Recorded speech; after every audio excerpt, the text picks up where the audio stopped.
യുദ്ധം അവസാനിക്കട്ടെ. പതിറ്റാണ്ടുകളായി തടങ്കലിലാക്കപ്പെട്ട ഫലസ്തീൻ ജനതയ്ക്ക് മോചനം ലഭിക്കട്ടെ. ഇസ്രായേൽ എന്ന് പറയുന്ന തെമ്മാടി രാഷ്ട്രത്തിൻ്റെ അഹന്ത അവസാനിക്കട്ടെ. കൂട്ടുനിൽക്കുന്ന അമേരിക്കയുടെ തകർച്ച ആരംഭിക്കട്ടെ എന്നൊക്കെയാണ് പ്രാർത്ഥന. കാരണം അത്രത്തോളം മനുഷ്യ കൂട്ടക്കുരുതിക്ക് കളമൊരുക്കിയ വിഭാഗമാണ് ഈ രണ്ട് രാഷ്ട്രങ്ങൾ.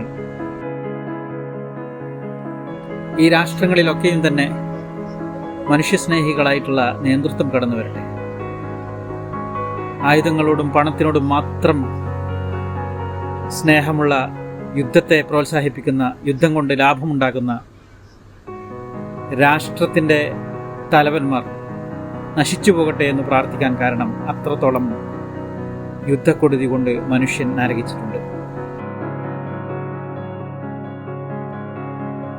ഇറാൻ ജയിക്കണമെന്ന് വാദിക്കുന്നില്ല.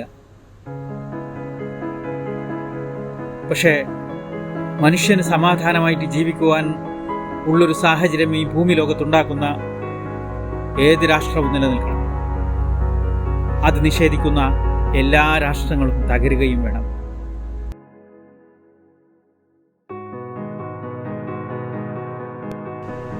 എത്രയും പെട്ടെന്ന് യുദ്ധം അവസാനിച്ച് ലോകത്ത് സമാധാനമുണ്ടാവട്ടെ എന്ന് പ്രാർത്ഥിക്കാം.